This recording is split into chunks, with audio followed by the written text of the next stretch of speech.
দেখো আমরা ক্লাস 8-এর আগের দিনের এই আনসিন প্যাসেজটা পড়েছিলাম। এই আনসিন প্যাসেজটা শেক্সপিয়ারের সম্পর্কে বলা হয়েছিল। এখানে একটা টেবিল করতে হবে যে supply information from the passage. এই প্যাসেজ থেকে এই টেবিলটা পূরণ করতে হবে। প্রথমে টেবিলের কোশ্চেন আছে year of birth of William Shakespeare. তাহলে year of birth William Shakespeare দেওয়া আছে, আমাদের পড়েছি 1564। তাহলে এখানে লিখতে হবে ইয়ার অফ বার্থ শেক্সপিয়ারে লিখতে হবে তোমার খাতাতে 1564। এক নম্বরে লিখতে হবে 1564 দিয়ে বলেছে name place where Shakespeare was born. এখানে লিখতে হবে যে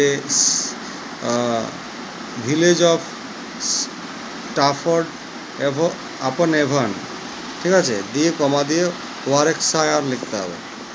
লিখতে হবে ভিলেজ অফ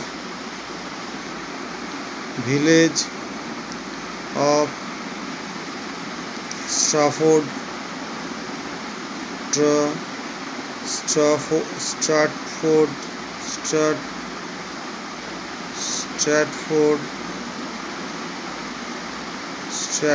আপন এভন,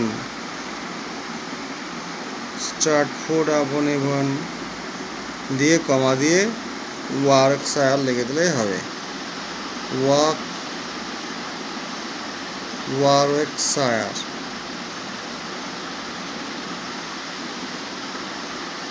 এটা ওর প্লেস, বার্থ প্লেস।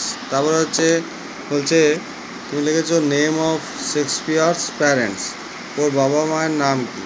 তাহলে জন শেক্সপিয়ার, ওর বাবার নাম হচ্ছে জন শেক্সপিয়ার আর মায়ের নাম হচ্ছে মেরি আর্ডেন।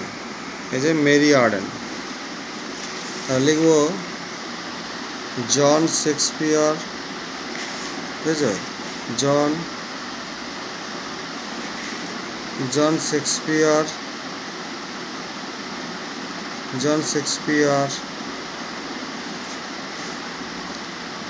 আর কমা দিয়ে লিখবো মেরি আর্ডেন, তাই তো, মেরি আর্ডেন, জন শেক্সপিয়ার আর মেরি আর্ডেন। তারপরে বলা হয়েছে যে the year Shakespeare father ran into due, ওর বাবা যখন ঋণী হয়ে গেছিলো সেই সালটার কত সাল ছিল? 1582। তাহলে লিখবো 1582। ও শেক্সপিয়ার জন্মগ্রহণ করেছিল 1564 সালে, মনে রাখবে। ব্যাস, তাহলে টেবিলটি পুরোটা হয়ে গেল।